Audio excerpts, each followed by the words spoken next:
Hello everyone, हम UPSC prelims का PYQ discuss कर रहे हैं 1995 टू 2025 तक का। और ये जो है टॉपिक वाइज हम डिस्कस करेंगे।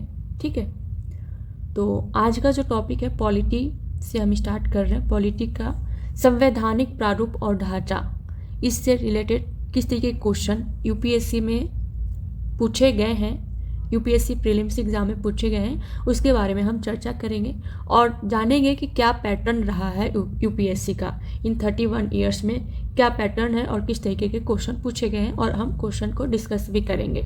ठीक है, तो चलिए स्टार्ट करते हैं। फर्स्ट क्वेश्चन है कि डॉक्टर राजेंद्र प्रसाद के कार्यभार संभालने से पहले संविधान सभा के अस्थायी सभापति कौन थे? और ये जो पूछा गया था एग्ज़ाम 2024 में पूछा गया था यूपीएससी प्रीलिम्स में। ठीक है, तो इसका सही आंसर क्या हो जाएगा? देखिए, इसका सही आंसर हो जाएगा ऑप्शन डी, डॉक्टर सच्चिदानंद सिन्हा। ठीक, और अगर हम आपको बता दें, अगर इस तरीके के क्वेश्चन पूछे गए कि संविधान सभा के पहली बैठक कब हुई थी, ये भी कई बार एग्जाम में पूछे गए हैं कि संविधान सभा की पहली बैठक अगर आपसे पूछा जाए, ठीक है, तो कब होगी? इसकी पहली बैठक हुई थी 9 दिसंबर 1946 न्यू दिल्ली में हुई थी। ठीक है, तो इसको ध्यान में रखिएगा।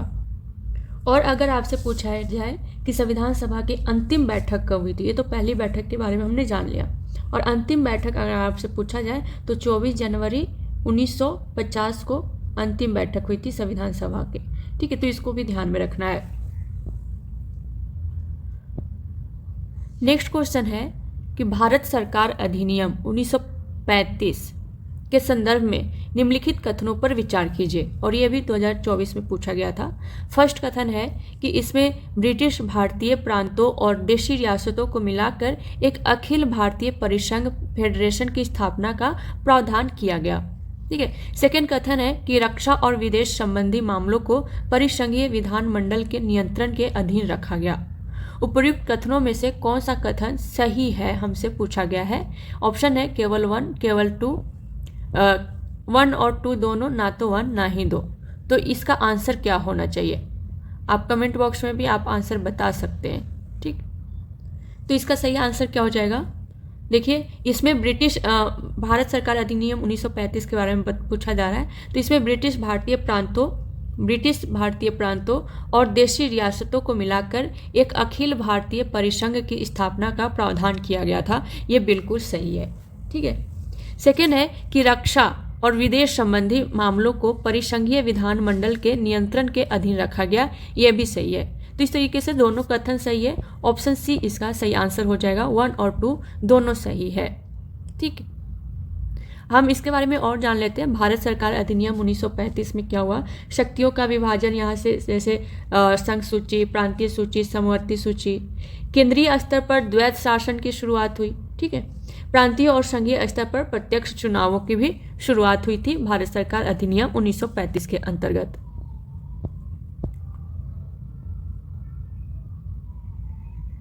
नेक्स्ट क्वेश्चन है, निम्नलिखित में से कौन सा एक कथन किसी देश के संविधान के मुख्य प्रयोजन को सर्वोत्तम रूप से प्रतिबिंबित करता है?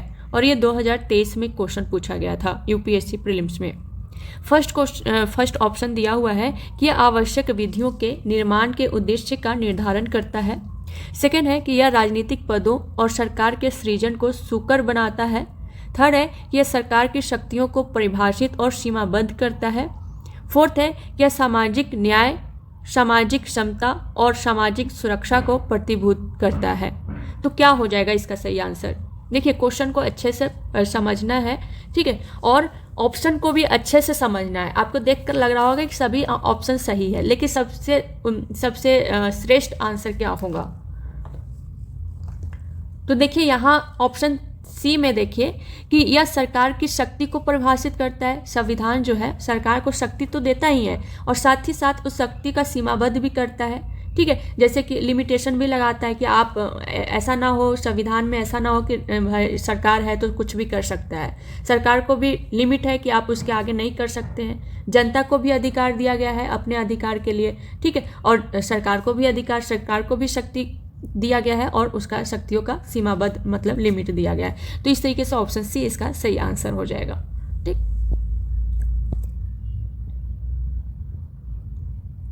नेक्स्ट क्वेश्चन है संविधान दिवस के बारे में निम्नलिखित कथनों पर विचार कीजिए।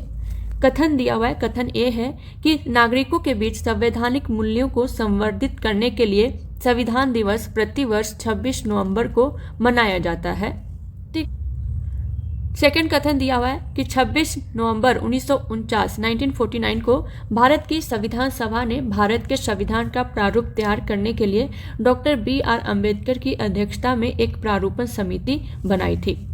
उपर्युक्त कथनों के बारे में निम्नलिखित में से कौन सा एक सही है, और ये 2023 में क्वेश्चन पूछा गया है। तो यहाँ देखिए, कथन एक है कि नागरिकों के बीच संवैधानिक मूल्यों को संवर्धित करने के लिए संविधान दिवस प्रतिवर्ष 26 नवंबर को मनाया जाता है, तो बिल्कुल सही हो जाएगा ये। ठीक है, जो भारतीय संविधान है इसको 26 नवंबर 1949 को क्या किया गया था, अंगीकृत किया गया था। ठीक है, अंगीकृत किया गया था 26 नवंबर 1949 को।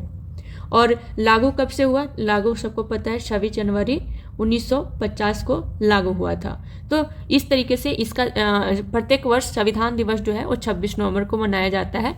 ठीक है, तो ऑप्शन ए इसका सही आंसर हो जाएगा, मतलब कथन एक सही है। सेकंड कथन है कि 26 नवंबर 1949 को भारत की संविधान सभा ने भारत के संविधान का प्रारूप तैयार करने के लिए डॉक्टर भीमराव अंबेडकर की अध्यक्षता में एक तो देखिए, प्रारूप समिति के अध्यक्ष तो डॉक्टर भीमराव अंबेडकर जी थे, ये तो बिल्कुल सही है। लेकिन ये जो डेट दिया हुआ है ना, ये गलत है। ये इस तारीख को नहीं, कब किया गया था, ये 29 अगस्त 1947 को ये किया गया था। ठीक है, डॉक्टर भीमराव अंबेडकर, एक गठन किया गया था प्रारूपण समिति का। ठीक, और इसमें अध्यक्ष सहित टोटल 7 सदस्य थे। तो इस तरीके से कथन 2 गलत हो जाएगा एंड कथन 1 सही है। तो कौन सा सही आंसर हो जाएगा, ऑप्शन सी, कथन 1 सही है किंतु कथन 2 गलत है। नेक्स्ट क्वेश्चन है, निम्नलिखित में से कौन सा राज्य शब्द को सर्वोत्तम रूप से परिभाषित करता है, और ये यूपीएससी प्रीलिम्स 2021 में क्वेश्चन पूछा गया था। फर्स्ट ऑप्शन है कि व्यक्तियों का एक समुदाय जो बिना किसी बाह्य नियंत्रण के एक निश्चित भूभाग में अस्थायी रूप से निवास करता है और जिसकी एक संगठित सरकार है। ठीक, सेकेंड ऑप्शन है कि एक निश्चित भूभाग के राजनीतिक रूप से संगठित लोग जो स्वयं पर शासन करने, कानून एवं व्यवस्था को बनाए रखने, अपने नैसर्गिक अधिकारों की रक्षा करने तथा अपनी जीविका के साधनों को सुरक्षित रखने का अधिकार रखते हैं। थर्ड है कि ऑप्शन सी है कि बहुत से व्यक्ति जो एक निश्चित भूभाग में बहुत लंबे समय से अपनी संस्कृति, परंपरा और शासन व्यवस्था के साथ रहते आए हैं। एंड ऑप्शन डी है कि एक निश्चित भूभाग में अस्थायी रूप से रह रहा समाज जिसकी एक केंद्रीय प्राधिकारी तथा केंद्रीय प्राधिकारी के प्रति उत्तरदायी कार्यपालिका और एक स्वतंत्र न्यायपालिका है। तो कौन सा सही आंसर हो जाएगा, आप बताइए। क्वेश्चन को क्वेश्चन को तो हमें पता ही है, अच्छे से पढ़ लिए, लेकिन ऑप्शन को अच्छे से समझना है कि कौन सा ऑप्शन को देखकर आपको लग रहा है कि सारा ऑप्शन सही है। यूपीएससी में अक्सर ऐसा ही क्वेश्चन पूछा जाता है, तो अंडरस्टैंडिंग बिल्ड करना है। ठीक है, तो यहाँ आपको समझना है कि राज्य शब्द का सर्वोत्तम रूप से परिभाषित कौन सा है करता है। तो इसका ऑप्शन फर्स्ट देखिए कि व्यक्ति का एक समुदाय है, व्यक्तियों का एक समुदाय जो बिना किसी बाह्य नियंत्रण, बाहरी नियंत्रण नहीं है, कि एक निश्चित भूभाग में स्थायी रूप से निवास करता है और जिसकी एक संगठित सरकार है। तो ऑप्शन ए मुझे सही लग रहा है, ऑप्शन ए ही इसका सही आंसर होगा। सर्वोत्तम रूप से राज्य को परिभाषित करता है ऑप्शन ए। ठीक है, किसी राज्य के लिए जो इम्पोर्टेंट तत्व जो है वो क्या क्या इम्पोर्टेंट होना चाहिए, महत्वपूर्ण तत्व। तो किसी राज्य के लिए सबसे पॉपुलेशन होना चाहिए, ठीक है, जनसंख्या, क्षेत्र, एक निश्चित क्षेत्र होना चाहिए, ठीक, सरकार होना चाहिए, गवर्नमेंट, एंड संप्रभुता। संप्रभुता मतलब क्या, कि किसी बाह्य नियंत्रण ना हो, किसी भी बाहरी नियंत्रण ना हो। तो इस तरीके का इसको ध्यान में रखना है। नेक्स्ट क्वेश्चन है, भारतीय राज्य व्यवस्था में निम्नलिखित में से कौन सी अनिवार्य विशेषता है जो यह दर्शाती है कि उसका स्वरूप संघीय है। और ये यूपीएससी 2021 में पूछा गया था। ऑप्शन ए है कि न्यायपालिका की स्वतंत्रता सुनिश्चित है। ऑप्शन बी है कि संघ की विधायिका में संगठक इकाइयों के निर्वाचित प्रतिनिधि होते हैं। ऑप्शन सी है कि केंद्रीय मंत्रिमंडल में क्षेत्रीय पार्टियों के निर्वाचित प्रतिनिधि हो सकते हैं। और ऑप्शन डी है कि मूल अधिकार न्यायालयों द्वारा प्रवर्तनीय है। तो आपको पूछा गया है कि जो संघीय स्वरूप है भारतीय राज्य व्यवस्था में संघीय स्वरूप है, उसका कौन सा सबसे अच्छा मतलब अनिवार्य विशेषता है, वो कौन सा अच्छा स्वरूप मतलब कि आपको बताना है कि कौन सा ऑप्शन दिया हुआ है उस संघीय स्वरूप को दर्शाता है। तो इसका सही आंसर क्या हो जाएगा बताइए। तो इसका सही आंसर हो जाएगा ऑप्शन ए, न्यायपालिका की स्वतंत्रता सुनिश्चित है। ठीक है, देखिए भारतीय संविधान के अनुच्छेद 1 में आर्टिकल 1 में क्या कहा गया है। आर्टिकल अनुच्छेद 1 में कहा गया है कि जो भारत है, ठीक है, भारत अर्थात इंडिया जो है ये राज्यों का संघ होगा। ठीक, और संघीय स्वरूप में क्या क्या बोला गया है, जैसे भारत अगर संघीय है इसका संघीय विशेषता है, तो संघीय स्वरूप का विशेषता में जैसे शक्तियों का विभाजन है, यहाँ शक्तियों का विभाजन। ठीक है, लिखित संविधान है, लिखित संविधान ये भी संघीय स्वरूप है। लिखित संविधान की सर्वोच्चता, ठीक है, सर्वोच्च है संविधान यहाँ, एंड स्वतंत्र न्यायपालिका। तो इसको ध्यान में रखना है। नेक्स्ट क्वेश्चन है 26 जनवरी 1950 को भारत की वास्तविक संवैधानिक स्थिति क्या थी, 2021 में पूछा गया है एक क्वेश्चन। फर्स्ट ऑप्शन है लोकतंत्रात्मक गणराज्य। ऑप्शन बी है कि संपूर्ण प्रभुत्व संपन्न लोकतंत्रात्मक गणराज्य। ऑप्शन सी है संपूर्ण प्रभुत्व संपन्न पंथ निरपेक्ष लोकतंत्रात्मक गणराज्य। एंड ऑप्शन डी है संपूर्ण प्रभुत्व संपन्न समाजवादी पंथ निरपेक्ष लोकतंत्रात्मक गणराज्य। तो इसका सही आंसर क्या होगा। तो देखिए ये जो पंथ निरपेक्ष है ये तो नहीं होगा क्योंकि इसको बाद में जोड़ा गया था ना, और ये समाजवादी पंथ निरपेक्ष ये भी नहीं होगा क्योंकि इसको बाद में जोड़ा गया था 42वें संविधान संशोधन में। तो 42वें संविधान संशोधन अधिनियम 42nd कॉन्स्टिट्यूशन अमेंडमेंट एक्ट में भारतीय संविधान क्या जोड़ा गया था इसमें, कब हुआ था ये 1976 को, और इसमें जोड़ा गया था समाजवादी, ठीक है, पंथ निरपेक्ष एंड अखंडता, ये 3 शब्द जोड़े गए थे 42वें संविधान संशोधन के तहत। तो ये 3 शब्द आप ध्यान में, ये तो बाद में जोड़ा गया 1976 में जोड़ा गया। हमसे पूछा गया है कि 26 जनवरी 1950 को भारत की वास्तविक संवैधानिक स्थिति कैसी थी। तो ये दोनों तो गलत नहीं हो जाएगा, तो ऑप्शन बी इसका सही आंसर हो जाएगा, संपूर्ण प्रभुत्व संपन्न लोकतंत्रात्मक गणराज्य। ठीक, ये भी कई बार एग्जाम में पूछे जाते हैं तो इसको भी ध्यान में रखना है। नेक्स्ट क्वेश्चन है कि गांधीवाद और मार्क्सवाद के बीच एक समान सहमति पाई जाती है, यह निम्नलिखित में से कौन सी है। यह 2020 में क्वेश्चन पूछे गए थे। फर्स्ट ऑप्शन है एक अंतिम लक्ष्य के रूप में राज्य विहीन समाज। ऑप्शन बी है वर्ग संघर्ष। ऑप्शन सी है निजी संपत्ति की समाप्ति। एंड ऑप्शन डी है आर्थिक नियतिवाद। तो क्या होगा इसका सही आंसर। इसका सही आंसर होगा ऑप्शन ए, एक अंतिम लक्ष्य के रूप में राज्य विहीन समाज। ठीक है, मार्क्स के अनुसार क्या है कि समाज में विभिन्न व्यक्तियों या वर्गों के बीच क्या है, संघर्ष का विस्तार राज्य तक होता है। ठीक, नेक्स्ट क्वेश्चन है निम्नलिखित कथनों पर विचार कीजिए। ये 2020 में क्वेश्चन पूछे गए हैं। कथन क्या है कि भारत का जो संविधान है अपने मूल ढांचे को संघवाद, पंथ निरपेक्षता, मूल अधिकारों तथा लोकतंत्र के रूप में परिभाषित करता है। ठीक है, ऑप्शन बी है, कथन 2 है कि भारत का संविधान नागरिकों की स्वतंत्रता तथा उन आदर्शों जिन पर संविधान आधारित है की सुरक्षा हेतु न्यायिक पुनरावलोकन की व्यवस्था करता है। तो क्या इसका सही आंसर हो जाएगा। उपरोक्त कथनों में से कौन सा कथन सही है। केवल 1, केवल 2, 1 और 2 दोनों, ना तो 1 ना ही 2। तो इसका सही आंसर क्या हो जाएगा, देखिए फर्स्ट क्या है कि भारत का संविधान अपने मूल ढांचे को संघवाद, पंथ निरपेक्षता, मूल अधिकारों तथा लोकतंत्र के रूप में परिभाषित लिखा हुआ है, परिभाषित करता है। ये कथन गलत हो जाएगा, क्योंकि भारत के जो संविधान है अपने मूल ढांचे को खुद परिभाषित नहीं करता है। ठीक है, ये संघवाद, पंथ निरपेक्षता, मूल अधिकार तथा लोकतंत्र जो है ये संविधान के महत्वपूर्ण तत्व हैं, लेकिन मूल ढांचा संविधान में लिखी हुई सूची नहीं है। ठीक है, मूल ढांचे को एक इम्पोर्टेंट केस था केशवानंद भारती बनाम केरल राज्य था।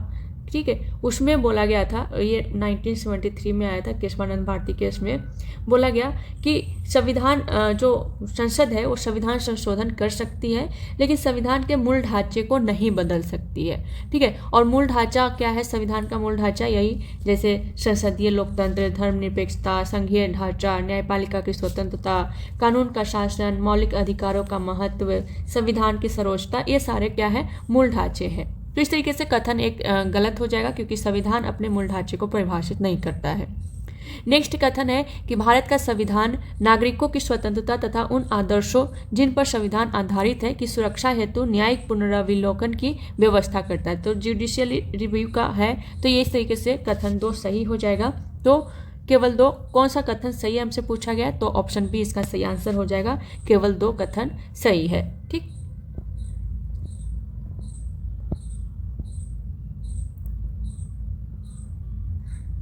नेक्स्ट क्वेश्चन है भारत के संविधान की उद्देशिका, ये 2020 में पूछा गया है। क्या है ये? ऑप्शन है कि संविधान का भाग है किंतु कोई विधिक प्रभाव नहीं रखती। सेकेंड ऑप्शन है कि संविधान का भाग नहीं है और कोई विधिक प्रभाव भी नहीं रखती। ऑप्शन सी है कि संविधान का भाग है और वैसा ही विधिक प्रभाव रखती है जैसा कि उसका कोई अन्य भाग। एंड ऑप्शन डी है कि संविधान का भाग है किंतु उसके अन्य भागों से स्वतंत्र होकर उसका कोई विधिक प्रभाव नहीं है। तो इसका सही आंसर क्या हो जाएगा? तो इसका सही आंसर क्या हो जाएगा? तो देखिए, भारत के संविधान की उद्देशिका जो है ना, यह संविधान का भाग है किंतु उसके अन्य भागों से स्वतंत्र होकर उसका कोई विधिक प्रभाव नहीं है। तो ऑप्शन डी इसका सही आंसर हो जाएगा। ठीक है, इसमें अलग अलग केस थे, जैसे बेरूबारी केस 1960, बेरूबारी केस 1960 में बोला गया। ठीक है, बेरूबारी केस में बोला गया 1960 में कि जो संविधान है ना, संविधान जो है सर्वोच्च न्यायालय ने यह निर्णय दिया कि प्रस्तावना या ये उद्देशिका, ठीक है, यह संविधान का भाग नहीं है। ऐसा किस में कहा गया? बेरूबारी केस में कहा गया। लेकिन जब केशवानंद भारती केस आया, केशवानंद भारती 1973, तो इसमें क्या कहा गया? इसमें कहा गया कि प्रस्तावना संविधान का भाग है। ठीक है, उसके बाद फिर जब LIC मामले 1995 आया, उसमें भी बोला गया कि प्रस्तावना जो है संविधान का आंतरिक हिस्सा है, संविधान का अभिन्न अंग है। ठीक, तो इस तरीके से ऑप्शन डी इसका सही आंसर होगा। ये जो केस है, बेरूबारी केस, केशवानंद भारती, ये सारे केस को आपको ध्यान में रखिएगा। प्रीलिम्स में भी क्वेश्चन आते हैं और मेंस में भी आते हैं। नेक्स्ट क्वेश्चन है, परिभाषा से संवैधानिक सरकार का अर्थ है। 2020 में ये क्वेश्चन पूछा गया था कि जो परिभाषा से संवैधानिक सरकार का अर्थ क्या है। ऑप्शन है विधानमंडल द्वारा सरकार, ऑप्शन बी है लोकप्रिय सरकार, ऑप्शन सी है बहुदलीय सरकार एंड ऑप्शन डी है सीमित सरकार। तो इसका सही आंसर क्या होगा? ध्यान से समझकर इसका आंसर करना है। ठीक है, तो इसका सही आंसर होगा सीमित सरकार। देखिए, संवैधानिक सरकार क्या होती है? संवैधानिक सरकार और लोकतांत्रिक सरकार होती है जो कानून के अनुसार, ठीक है, कानून के अनुसार अपने कार्य को संचालित करती है। जो कानून है उसी के अकॉर्डिंग अपने कार्य को संचालित करेगी, अर्थात संविधान के अनुसार चलती है, संविधान में दिया हुआ उसी के अकॉर्डिंग चलती है। तो इस तरीके से सीमित है, अपने मन मुताबिक नहीं करती है। ठीक है, और जिसमें शासन निश्चित नियम सिद्धांत के अनुसार ही संचालित होता है। तो इस तरीके से ऑप्शन डी इसका सही आंसर हो जाएगा।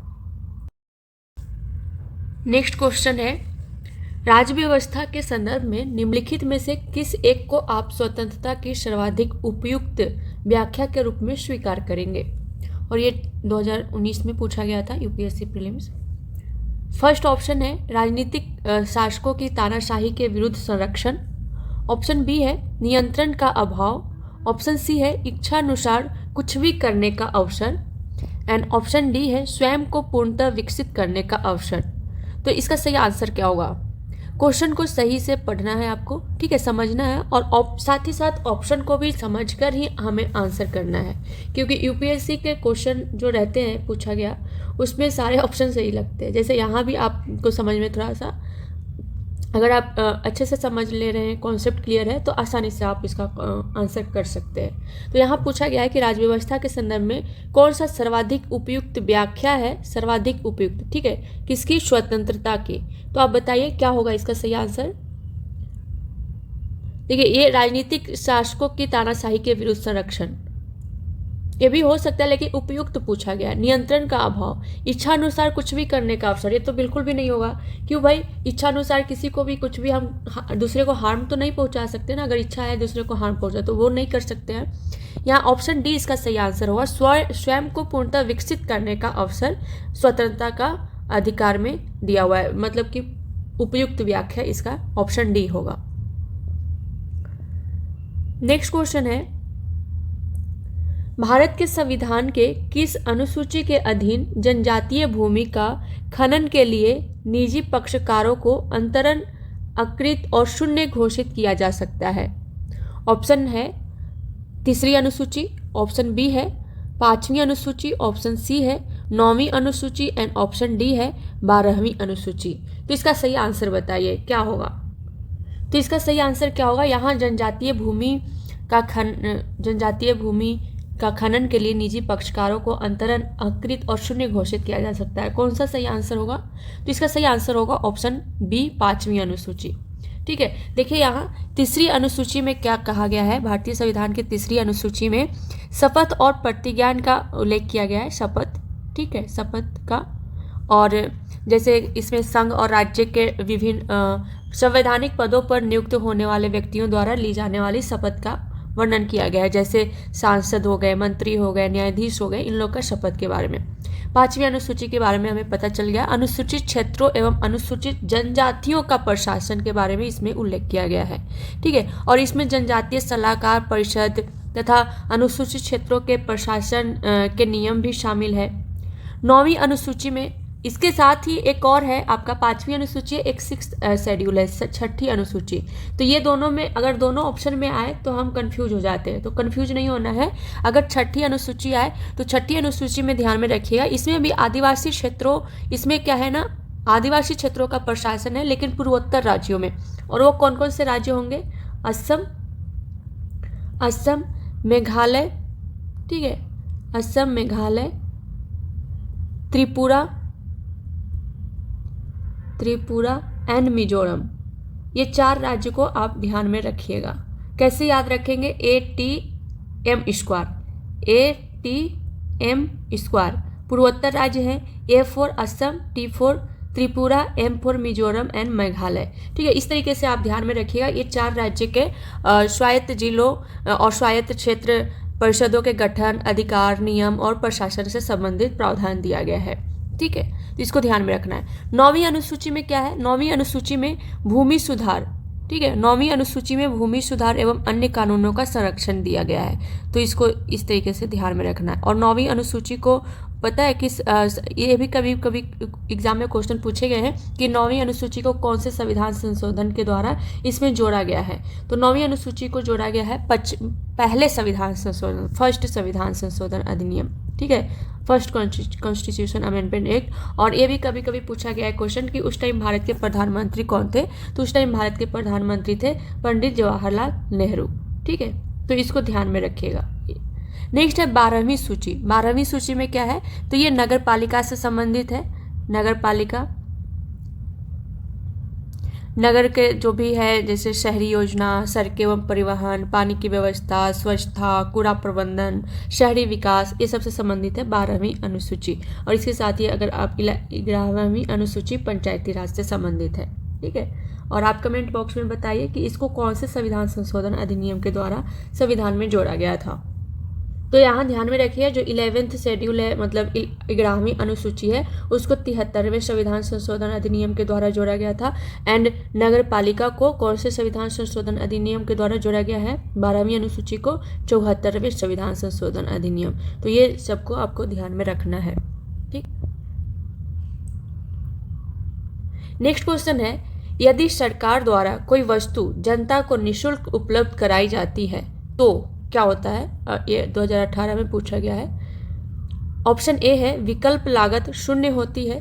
ऑप्शन बी है विकल्प लागत की उपेक्षा की जाती है। ऑप्शन सी है विकल्प लागत को उत्पादन के उपभोक्ता से कर देने वाली जनता को अंतरित कर दिया जाता है। और ऑप्शन डी है विकल्प लागत को उत्पाद के उपभोक्ता से शासन को अंतरित कर दिया जाता है। तो इसका सही आंसर क्या होगा बताइए? तो इसका सही आंसर हो जाएगा ऑप्शन डी, विकल्प लागत को उत्पाद एवं उत्पाद के उपभोक्ता से शासन को अंतरित कर दिया जाता है। ठीक है, ये अप्रत्यक्ष रूप से तो अधिभार सरकार के राजस्व पर ही अधिरोपित है ना, कि अगर कोई सरकार कोई वस्तु जनता को निःशुल्क अगर उपलब्ध कराई जाती है तो ये इनडायरेक्ट रूप से अप्रत्यक्ष रूप से सरकार के राजस्व पर ही अधिरोपित है। ठीक है, कहाँ से सरकार जनता को निःशुल्क देगी? उसके राजस्व पे ही है ये भार भी। नेक्स्ट क्वेश्चन है, निम्नलिखित में से किनको विधि के शासन के प्रमुख लक्षणों के रूप में माना जाएगा? 2018 में ये पूछा गया था क्वेश्चन। ऑप्शन ए है शक्तियों का, मतलब यहाँ स्टेटमेंट दिया हुआ है, उसके बाद ऑप्शन दिया हुआ है, शक्तियों का परिसीमन। ऑप्शन सेकंड है स्टेटमेंट की विधि के समक्ष समता। थर्ड है सरकार के प्रति जन उत्तरदायित्व। एंड फोर है स्वतंत्रता और नागरिक अधिकार। नीचे दिए गए कूट का प्रयोग कर सही उत्तर चुनना है। ऑप्शन है 1 और 3, ठीक है, 2 और 4, 1, 2 और 4 एंड 1, 2, 3 और 4। तो इसका सही आंसर क्या होगा?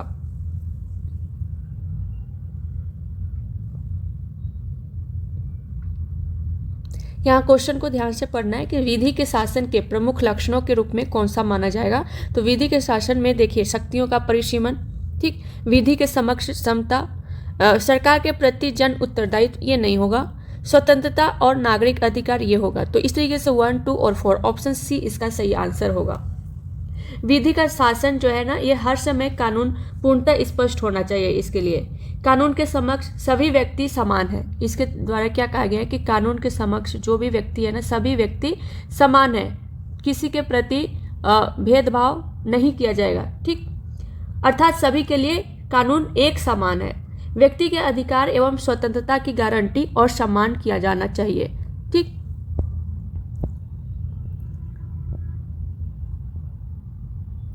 नेक्स्ट क्वेश्चन है कि विधि और स्वाधीनता के बीच सबसे उपयुक्त संबंध निम्नलिखित में से कौन प्रतिबिंबित करता है? ऑप्शन ए है यदि विधियां अधिक होती है तो स्वाधीनता कम होती है, अगर विधि ज़्यादा है तो स्वाधीनता कम है। सेकेंड है ऑप्शन कि यदि विधि नहीं है तो स्वाधीनता भी नहीं है। थर्ड है कि यदि स्वाधीनता है तो विधि निर्माण जनता को करना होगा। एंड ऑप्शन डी है यदि विधि परिवर्तन बार बार होता है तो वह स्वाधीनता के लिए खतरा है। तो क्या होगा इसका सही आंसर? सबसे उपयुक्त संबंध पूछा गया है। देखिए इसी तरीके के क्वेश्चन आपको पूछे जाएंगे यूपीएससी में, कि अगर ऐसा लगेगा कि सारा आंसर सही है लेकिन कोई एक ही ऑप्शन आपको चूज करना है, सबसे उपयुक्त कौन सा होगा। तो इसका सही आंसर होगा ऑप्शन बी, यदि विधि नहीं है तो स्वाधीनता भी नहीं है। ठीक है, स्वाधीनता के लिए विधि होना जरूरी है, तो इसको ध्यान में रखिएगा। एक ऐसा संगठन जहां कोई विधि और नियम नहीं है, ठीक है, तथा व्यक्ति अपनी इच्छानुसार कार्य कर रहा है, तो ऐसे संगठन का विकास रुक जाएगा। अपने सारे व्यक्ति अपने अकॉर्डिंग ही काम कर रहे हैं, तो किसी का कोई लेना देना नहीं, अपने अकॉर्डिंग काम कर रहे हैं, तो उस तरीके से उसका विकास रुक जाएगा। और साथ ही विधि के अभाव में किसी भी व्यक्ति की स्वतंत्रता को सुनिश्चित नहीं किया जा सकता। अगर विधि नहीं है तो हम स्वतंत्रता को भी सुनिश्चित नहीं कर सकते। ठीक,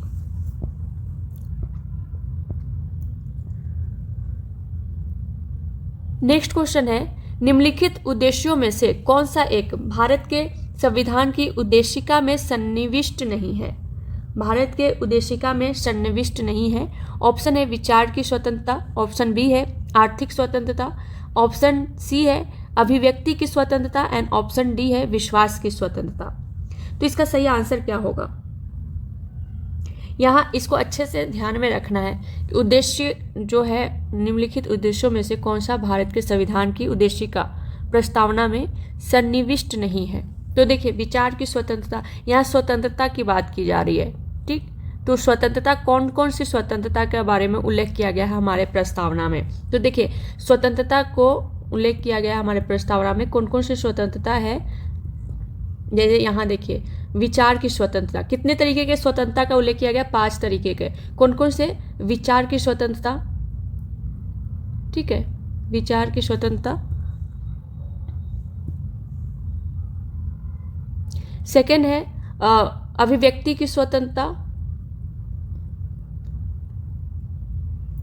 थर्ड है विश्वास की स्वतंत्रता। फोर्थ है धर्म की स्वतंत्रता, ठीक है, एंड फिफ्थ है उपासना की स्वतंत्रता, उपासना।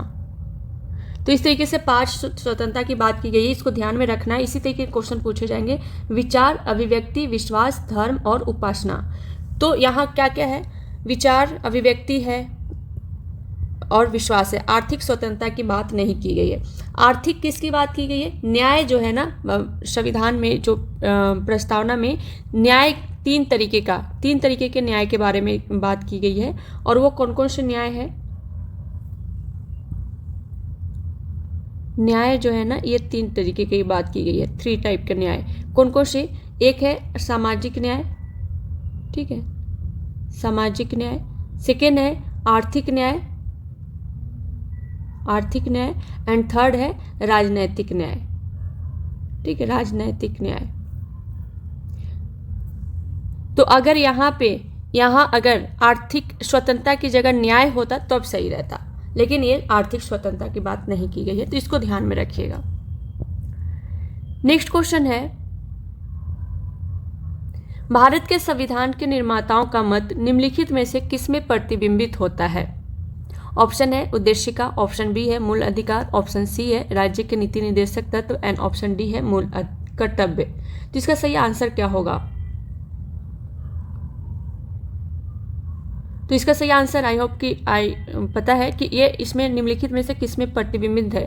संविधान के निर्माताओं का मत जो है वो किसमें प्रतिबिंबित है? तो उद्देशिका में, प्रस्तावना में, ठीक है। संविधान की रचना के समय इसके निर्माता जो भी हैं हमारे संविधान के निर्माता, उनका क्या उद्देश्य था तथा वे किन उच्च आदर्शों को संविधान में शामिल करना चाहते थे, जैसे प्रश्नों का उत्तर उद्देशिका में ही किया जा सकता है, ठीक है। और उद्देशिका के.एम. मुंशी हैं, इन्होंने क्या कहा? के.एम. मुंशी ने कहा उद्देशिका को राजनीतिक जनपत्री की संज्ञा प्रदान की है। तो इसको भी ध्यान में रखना है, ठीक है।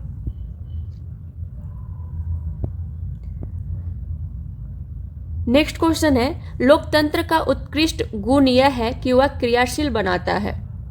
2017 में पूछा गया था। ऑप्शन ए है साधारण पुरुषों और महिलाओं की बुद्धि और चरित्र को, ऑप्शन बी है कार्यपालक नेतृत्व को सशक्त बनाने वाली पद्धतियों को, ऑप्शन सी है गतिशीलता और दूरदर्शिता से युक्त एक बेहतर व्यक्ति को, एंड ऑप्शन डी है समर्पित दलीय कार्यकर्ताओं के एक समूह को। तो बताइए इसका सही आंसर क्या होगा?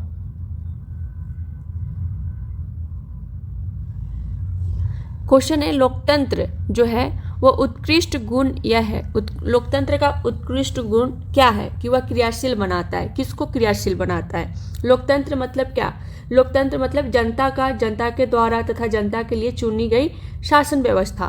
तो जनता का है और जनता के द्वारा ही चुना गया है, ठीक है। तो इसके लिए हम क्या करेंगे? अगर जनता चुन रही है तो हम, जनता की भागीदारी है ना भाई, उसमें लोकतंत्र में जनता की भागीदारी है शासन व्यवस्था चुनने में, सरकार को चुनने में।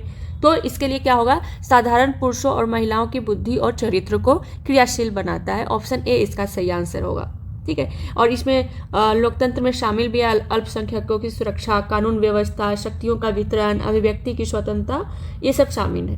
तो इसको सबसे ज़्यादा यहाँ से आप देख सकते हैं कि लोकतंत्र जनता के लिए, जनता के लिए द्वारा तथा जनता के लिए चुनी गई शासन व्यवस्था। तो यहाँ से आप वैसे भी आंसर कर सकते हैं आसानी से। नेक्स्ट क्वेश्चन है, भारत के संविधान में 5वीं अनुसूची और 6ठी अनुसूची के उपबंध निम्नलिखित में से किस लिए किए गए? अभी हम कुछ देर पहले हम अनुसूची के बारे में चर्चा कर रहे थे, तो देखिए ये कितना इंपॉर्टेंट हो जाता है अनुसूची वाला चैप्टर। तो ये इंपॉर्टेंट है आपके एग्जाम के पॉइंट ऑफ व्यू से, अनुसूची वाला चैप्टर, ठीक है। तो उसको अच्छे से आप ध्यान में रखकर पढ़िएगा। अनुसूची, 5वीं अनुसूची और छठी अनुसूची के बारे में कौन सा सही है, उसके लिए निम्नलिखित में से किस लिए किए गए उसमें। फर्स्ट है, ऑप्शन दिया हुआ है कि अनुसूचित जनजातियों के हितों के संरक्षण के लिए। ऑप्शन बी है राज्यों के बीच सीमाओं के निर्धारण के लिए। ऑप्शन सी है पंचायतों की शक्तियों, प्राधिकारों और उत्तरदायित्वों के निर्धारण के लिए। एंड ऑप्शन डी है सभी सीमावर्ती राज्यों के हितों के संरक्षण के लिए। तो क्या होगा आपका इसका सही आंसर? आई होप कि आपको पता हो, अभी हम इसके बारे में चर्चा किए थे। तो देखिए भारत के संविधान में कुल कितने अनुसूची है? 12 अनुसूची है। तो इसमें 5वीं और 6ठी में किसकी बात की गई है?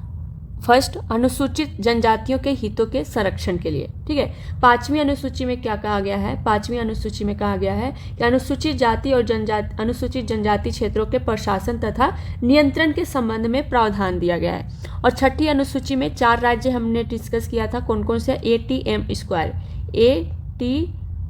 स्क्वायर। ठीक है, तो ए मतलब असम, टी मतलब त्रिपुरा, ठीक है, त्रिपुरा, एंड एम 2 है, तो एक एम मेघालय होगा एंड दूसरा एम मिजोरम होगा।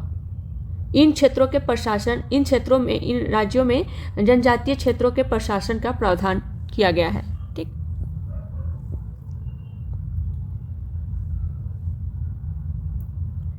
नेक्स्ट क्वेश्चन है, निम्नलिखित कथनों पर विचार कीजिए।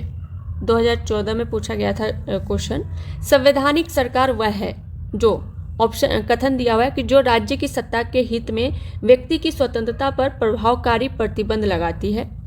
सेकेंड है कि जो व्यक्ति की स्वतंत्रता के हित में राज्य की सत्ता पर प्रभावकारी प्रतिबंध लगाती है। उपयुक्त कथनों में से कौन सा कथन सही है पूछा गया है। ऑप्शन है केवल 1, ऑप्शन बी है 1 और 2 दोनों, ऑप्शन सी है केवल 2 एंड ऑप्शन डी है ना तो 1 और ना ही 2। तो इसका सही आंसर बताइए।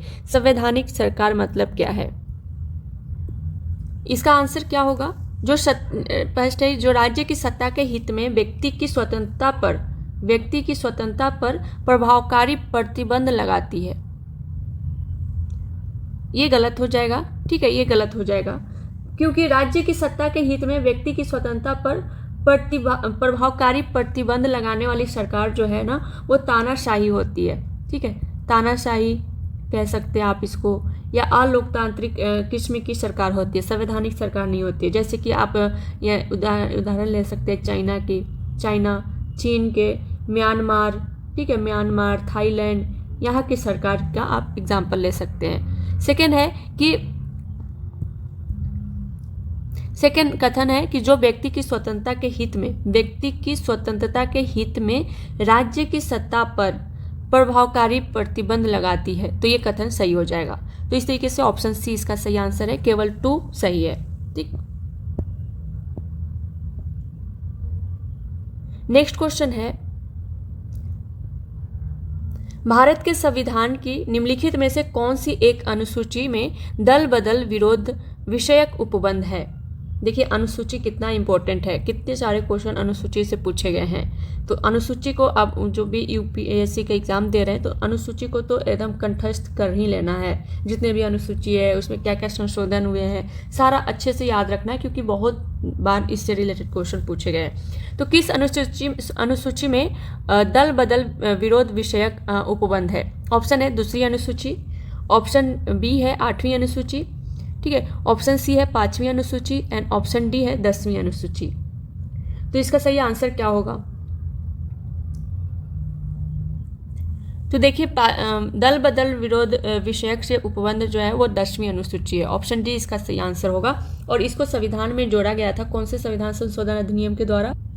इसको संविधान में 52nd कॉन्स्टिट्यूशन अमेंडमेंट एक्ट के द्वारा जोड़ा गया था संविधान में 1985। तो ये भी एग्जाम में पूछा जाता है। ठीक है, तो ध्यान में रखिएगा मूल रूप से 8 अनुसूची थे, उसके बाद 9th अनुसूची, 10th, 11th, ठीक है, और 12 इनको संविधान संशोधन के द्वारा जोड़ा गया है अनुसूची संविधान में। ठीक है, 9th को फर्स्ट कॉन्स्टिट्यूशन अमेंडमेंट एक्ट के द्वारा, 10th को 52nd 52वें संविधान संशोधन द्वारा, 11th को 73वें संविधान संशोधन अधिनियम के द्वारा एंड 12वें को 74वें संविधान संशोधन अधिनियम के द्वारा जोड़ा गया है। ठीक है, तो इसको ध्यान में रखिएगा।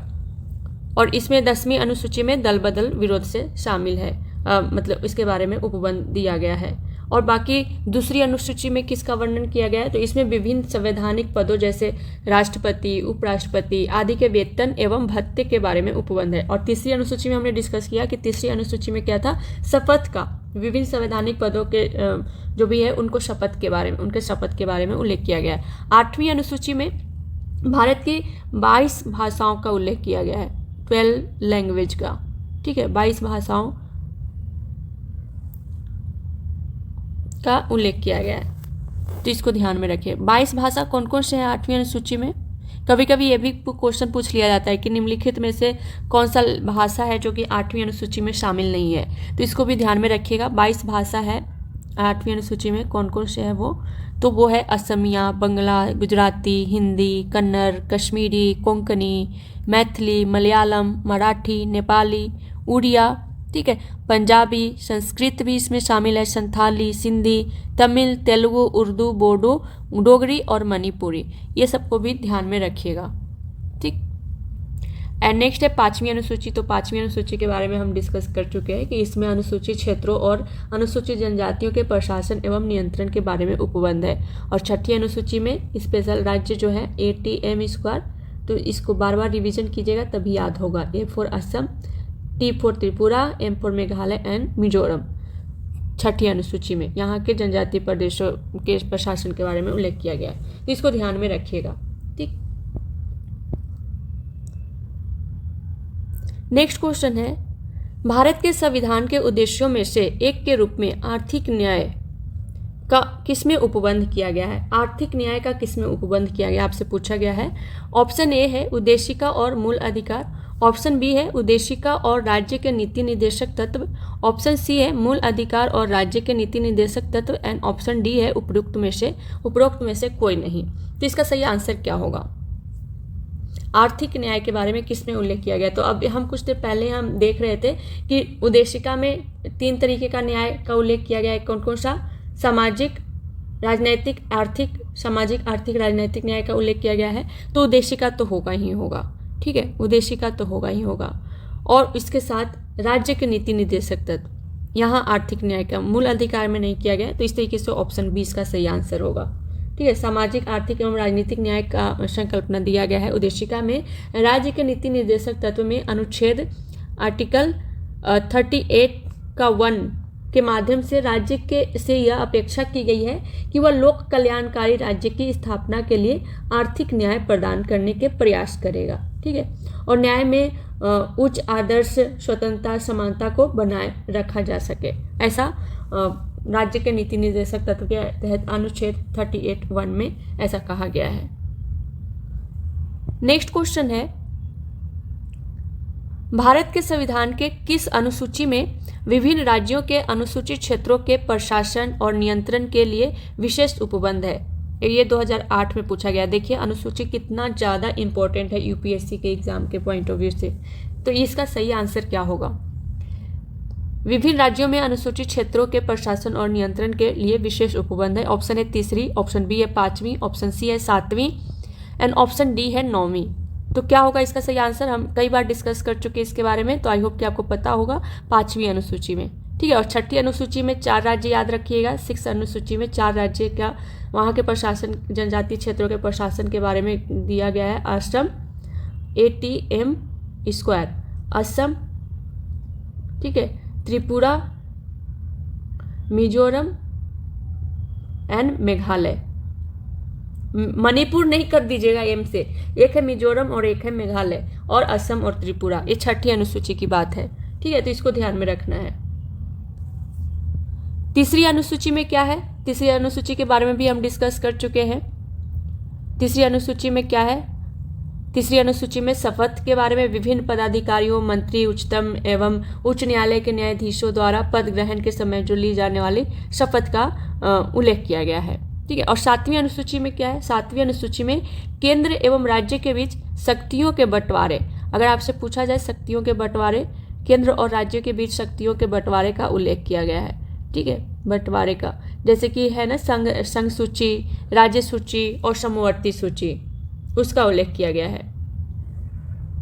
जैसे संघ सूची, कभी कभी ये भी पूछ लिया जाता है कि संघ सूची, राज्य सूची और समवर्ती सूची में कितने विषय दिए गए हैं। ठीक है, तो इसको भी ध्यान में रखिएगा।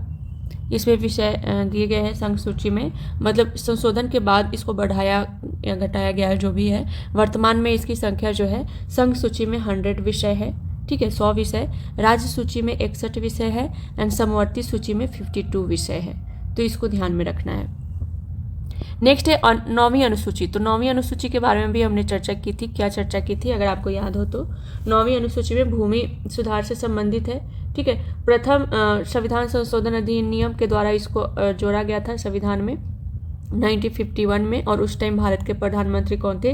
पंडित जवाहरलाल नेहरू। और इसके अंतर्गत क्या है? राज्य द्वारा संपत्ति के अधिग्रहण की विधियों का उल्लेख किया गया है। तो इसको ध्यान में रखना है। नेक्स्ट क्वेश्चन है, निम्नलिखित कथनों पर विचार कीजिए। फर्स्ट कथन दिया हुआ है कि भारत के संविधान में 20 भाग हैं। ठीक है, सेकेंड है कि भारत के संविधान में कुल 390 अनुच्छेद हैं। एंड थर्ड है कि भारत के संविधान में 9वीं, 10वीं, 12वीं अनुसूचियों को संविधान संशोधन अधिनियम के द्वारा जोड़ा गया है। तो इसका सही आंसर क्या होगा? यहाँ उपरोक्त कथनों में से कौन सा कथन सही है पूछा गया है। फर्स्ट है 1 और 2, ऑप्शन बी है केवल 2, ऑप्शन सी है केवल 3 एंड ऑप्शन डी है 1, 2 और 3। तो इसका सही आंसर क्या होगा? तो यहाँ देखिए, भारत के संविधान में 20 भाग नहीं है। ठीक है, भारत के संविधान में अभी अगर हम वर्तमान की बात करें तो 25 भाग है। स्टार्टिंग में जब बना था उस टाइम 22 भाग था। ठीक है, शुरू में 22 भाग था और संशोधन के द्वारा 25 भाग हो गया है। तो ये कथन गलत हो जाएगा। सेकेंड है कि भारत के संविधान में कुल 390 अनुच्छेद है। तो 390 नहीं है, वर्तमान में अगर हम बात करें तो भारत के संविधान में कुल 448 अनुच्छेद हैं। ठीक है, शुरू में ये 395 था, 395, बाद में संशोधन के द्वारा इसमें और ऐड किया गया है, तो अब 448 है। तो इसको ध्यान में रखना है। थर्ड है कि भारत के संविधान में 9वीं, 10वीं, 12वीं अनुसूचियों को संविधान संशोधन अधिनियम द्वारा जोड़ा गया है। तो ये बिल्कुल सही हो जाएगा, हमने इसके बारे में देखा भी। तो 9वीं अनुसूची को कौन से संविधान संशोधन अधिनियम के द्वारा जोड़ा गया है? तो फर्स्ट संविधान संशोधन अधिनियम के द्वारा। 10वीं अनुसूची को कौन से संविधान संशोधन? 52nd संविधान संशोधन के द्वारा। एंड 12वीं अनुसूची को 74वें संविधान संशोधन अधिनियम के द्वारा। एंड 11वीं अनुसूची को उसको 74वें द्वारा 12वीं अनुसूची एंड 73वें द्वारा 11वीं अनुसूची। तो इसको ध्यान में रखना है। तो इस तरीके से ऑप्शन सी इसका सही आंसर होगा, केवल 3 सही है।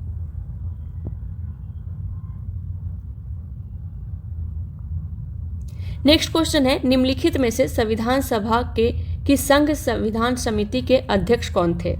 और ये 2005 में क्वेश्चन पूछा गया था। फर्स्ट ऑप्शन है BR अम्बेडकर, ऑप्शन बी है JB कृपलानी, ऑप्शन सी है Jawaharlal Nehru and option D है अल्लादी कृष्णा स्वामी अय्यर। तो इसका सही आंसर क्या होगा? तो ये पूछा है संविधान सभा की संघ संविधान समिति के अध्यक्ष कौन थे? तो इस जवाहरलाल नेहरू थे। ऑप्शन सी इसका सही आंसर हो जाएगा। ठीक है, डॉक्टर भीमराव अंबेडकर जो थे ये प्रारूप समिति के अध्यक्ष थे। ठीक है, प्रारूप समिति के अध्यक्ष अगर आपसे पूछा जाए तो वो डॉक्टर भीमराव अंबेडकर थे। और प्रारूप समिति के सदस्य थे, इसके अध्यक्ष थे, प्रारूप समिति के अध्यक्ष पूछा जाए तो ये थे भीमराव अंबेडकर, और इसके प्रारूप समिति के सदस्य थे अल्लादी कृष्णा स्वामी अय्यर। तो इसको ध्यान में रखना है। ठीक है, एंड ये JB कृपलानी कौन थे? तो JB कृपलानी जो थे ये मूल अधिकार संबंधी उप समिति के अध्यक्ष। ठीक है, और ये डॉक्टर राजेंद्र प्रसाद थे संविधान सभा के अस्थायी अध्यक्ष। तो इसको भी ध्यान में रखना है। नेक्स्ट क्वेश्चन है, निम्नलिखित कथनों में से कौन सा कथन सही है? आपसे पूछा गया कि कौन सा कथन सही है। ऑप्शन है ए है कि वर्ष 1946 में प्रांतीय सभाओं द्वारा भारत की संविधान सभा चुनी गई। सेकेंड है कि जवाहरलाल नेहरू, M.A. जिन्ना और सरदार वल्लभ भाई पटेल भारत की संविधान सभा के सदस्य थे। ऑप्शन सी है कि भारत की संविधान सभा का प्रथम अधिवेशन जनवरी 1947 में हुआ था। एंड ऑप्शन डी है कि भारत का संविधान जो है वह 26 जनवरी 1950 को अंगीकृत किया गया। तो इसका सही आंसर क्या होगा? बताइए इसका सही आंसर। कौन सा कथन सही है हमसे पूछा गया है। तो ऑप्शन ए इसका सही आंसर हो जाएगा।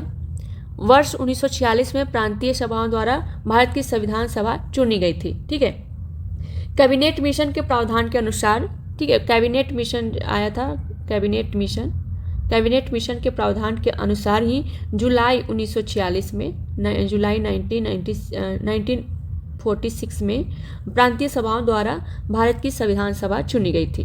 ठीक, नेक्स्ट है जवाहरलाल नेहरू, सरदार वल्लभ भाई पटेल, ठीक है, राजेंद्र प्रसाद, भीमराव अंबेडकर और आदि संविधान सभा के अध्यक्ष सदस्य थे। ये M.A. जिन्ना नहीं, तो इस तरीके से ये गलत हो जाएगा। ठीक है, जवाहरलाल नेहरू थे सदस्य, सरदार वल्लभ भाई पटेल भी थे, इसके साथ में राजेंद्र प्रसाद थे, भीमराव अंबेडकर भी थे, ये सारे लोग सदस्य थे, M.A. जिन्ना नहीं थे। नेक्स्ट है कि M.A. जिन्ना जो थे ना, मोहम्मद अली जिन्ना, ठीक, ये M.A. जिन्ना मतलब मोहम्मद अली जिन्ना और महात्मा गांधी, एक इम्पॉर्टेंट फैक्ट है, महात्मा गांधी और M.A. जिन्ना ये जो थे ऐसे प्रमुख राष्ट्रीय नेता थे जो संविधान सभा के सदस्य नहीं थे। ठीक है, तो इसको कंफ्यूज नहीं होना है इसमें। और नेक्स्ट है कि भारत की संविधान सभा का प्रथम अधिवेशन जनवरी 1947 में हुआ था। गलत हो जाएगा, क्योंकि भारत के संविधान का प्रथम अधिवेशन जो है ना, भारत के संविधान सभा का प्रथम अधिवेशन जो है यह जो हुआ था ये 9 दिसंबर 1946 में हुआ था। तो इसको ध्यान में रखना है। ठीक है, नेक्स्ट है, तो इस तरीके से ये भी गलत हो जाएगा। नेक्स्ट है कि भारत का संविधान 26 जनवरी 1950 को अंगीकृत किया गया। तो अंगीकृत अगर पूछा जाए तो अंगीकृत किया गया था कब?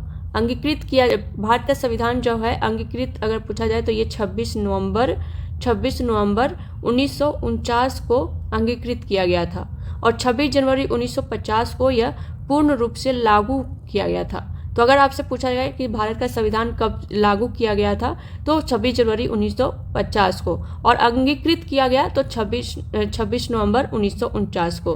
तो इसको कंफ्यूज नहीं करना, इसमें ध्यान रखना है। ठीक, नेक्स्ट क्वेश्चन है, सुमेलित करना है यहाँ सूची 1 एंड सूची 2। एक तरफ दिया हुआ है भारतीय संविधान के मद एंड दूसरे तरफ दिया गया है कि जिस देश से अपनाया गया है। जैसा कि हम सबको पता है कि भारत के संविधान जो है वो अलग अलग देश से कुछ उसके स्रोत रहे हैं, कुछ अच्छा चीज़ लगा दूसरे देश में तो हम उसको अपना लिए हैं, कुछ डायरेक्ट लिए हैं, कुछ उसमें संशोधन करके अपनाए हैं। तो आपको बताना है कि कौन सा प्रावधान जो है किस देश से लिया गया है। ठीक है, और यहाँ नीचे कुट भी दिया हुआ है, कुट का उपयोग करके आपको सही आंसर भी बताना है। तो बताइए क्या होगा इसका सही आंसर।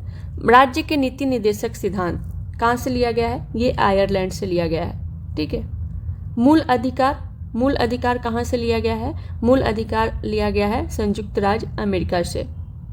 5th होगा, बी का 5th होगा। ठीक, एंड संघ राज्य संबंधों की समवर्ती सूची कहाँ से लिया गया है? तो यह लिया गया है ऑस्ट्रेलिया से। एंड भारत राज्यों का संघ है तथा संघ में अधिक शक्ति निहित है, ये कहाँ से लिया गया है? और ये लिया गया है कनाडा से। तो डी का 2 होगा। तो इस तरीके से ए का कौन सा है? ए का 3 आयरलैंड, बी का 5, ठीक है, बी का 5 कौन सा है? ये मूल अधिकार संयुक्त राज्य अमेरिका से।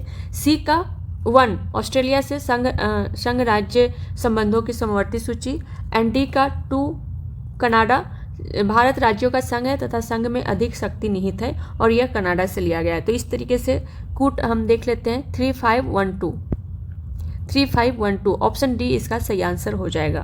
ठीक है, इसके अलावा हम देख लेते हैं कि और आयरलैंड से क्या है? आयरलैंड से राज्य के नीति निर्देशक सिद्धांत। ठीक, इसके अलावा राज्यसभा में 12 सदस्यों का मनोनयन, राष्ट्रपति में निर्वाचक मंडल की व्यवस्था, ये सब आयरलैंड से लिया गया है। संयुक्त राज्य अमेरिका से क्या है? मूल अधिकार तो है ही, साथ ही साथ उद्देशिका का विचार, स्वतंत्र न्यायपालिका, राष्ट्रपति पर महाभियोग की प्रक्रिया, ये सारे संयुक्त राज्य अमेरिका से लिए गए। ऑस्ट्रेलिया से समवर्ती सूची है, इसके साथ ही शक्तियों का विभाजन, केंद्र राज्य संबंध, प्रस्तावना की भाषा, राज्यसभा, ये सारे इसमें से लिए गए। तो इसको ध्यान में रखिएगा। ठीक है, और कनाडा से लिया गया है, ये तो है कि भारत राज्यों का संघ है तथा संघ में अधिक शक्ति निहित है। इसके अलावा अवशिष्ट शक्तियों का सिद्धांत, राज्यों में राज्यपाल के केंद्र द्वारा नियुक्ति, ये सारे लिए गए हैं कहाँ से? कनाडा से। और यूनाइटेड किंगडम से लिए गए हैं जैसे संसदीय शासन प्रणाली, द्विसदनीय व्यवस्था, लोकसभा के प्रति मंत्रिमंडल का सामूहिक उत्तरदायित्व, एकल नागरिकता, एकल न्यायिक प्रणाली, ये सारे यूनाइटेड किंगडम से लिए गए हैं। तो ये सबको आपको ध्यान में रखना है, ठीक है।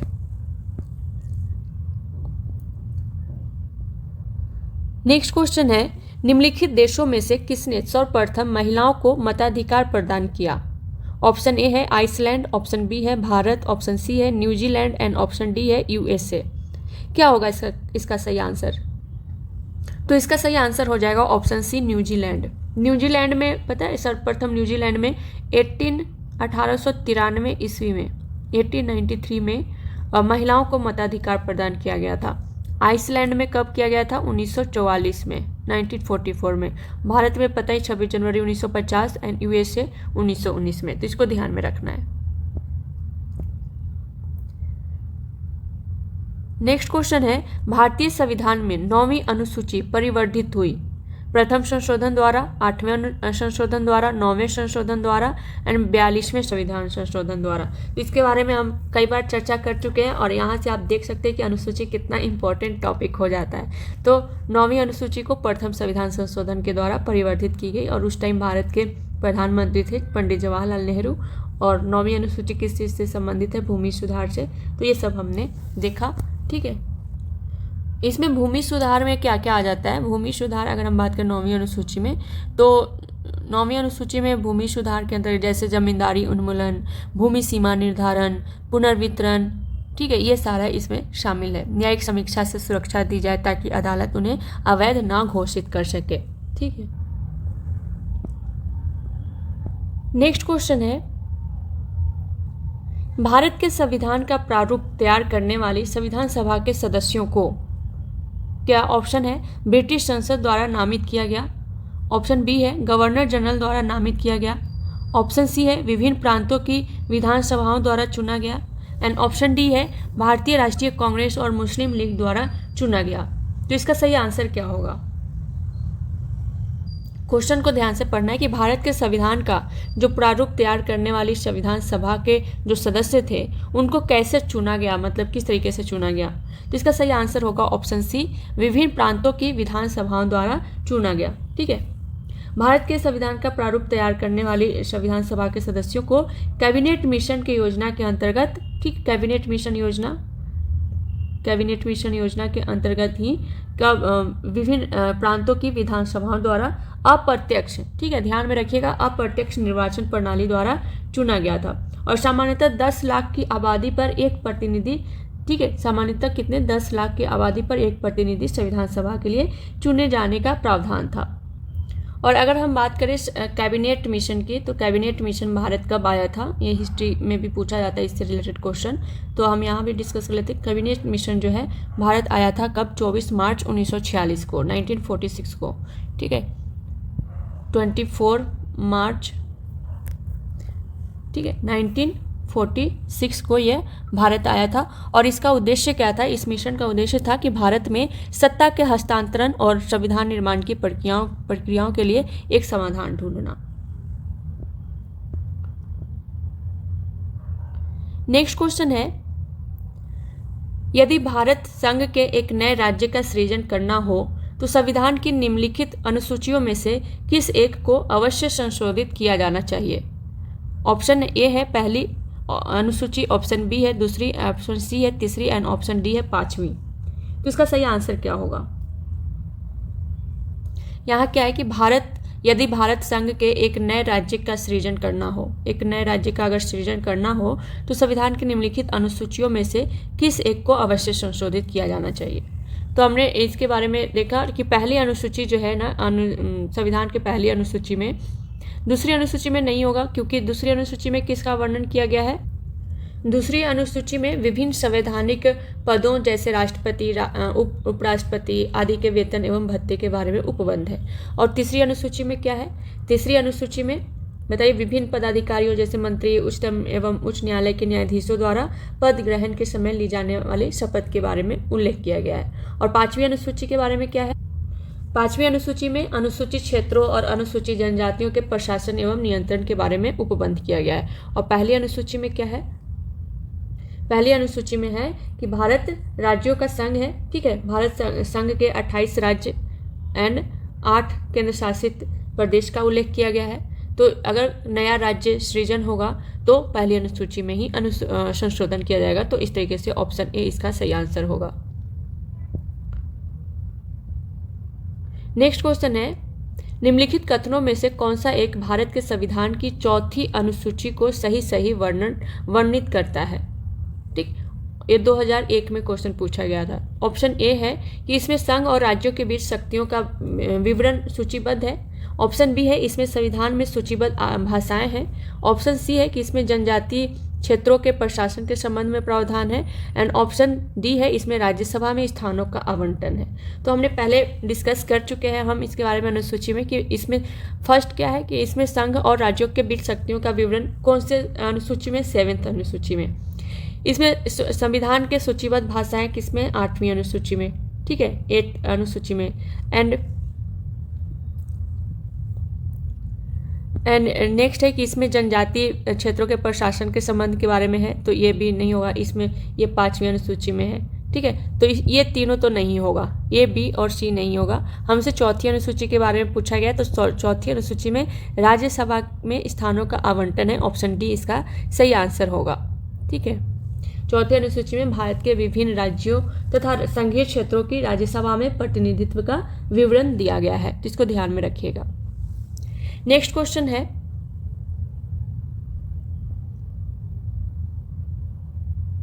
कि भारत के संविधान की निम्नलिखित में से कौन सी एक अनुसूची में दल बदल विरोधी कानून विषयक प्रावधान है? ऑप्शन ए है दूसरी अनुसूची, ऑप्शन बी है 5वीं अनुसूची, ऑप्शन सी है 8वीं अनुसूची एंड ऑप्शन डी है 10वीं अनुसूची। तो हम पहले भी डिस्कस कर चुके हैं, दल बदल विरोधी कानून विषयक प्रावधान किस में है? 10वीं अनुसूची में। और ये कौन से संविधान संशोधन अधिनियम के द्वारा जोड़ा गया था? 52वें संविधान संशोधन अधिनियम 1985 के द्वारा इसमें जोड़ा गया, ठीक है। तो इसको ध्यान में रखना है। दल बदल इसका मतलब है कि इसके अंतर्गत क्या है? सांसद तथा विधायक द्वारा दल बदल या दल परिवर्तन के आधार पर निर्भरता अयोग्यता के संबंध में प्रावधान दिए गए, ठीक है। तो आज के लिए इतना ही, मिलते हैं नेक्स्ट क्लास में नेक्स्ट टॉपिक के साथ। तब तक के लिए thank you so much and all the best.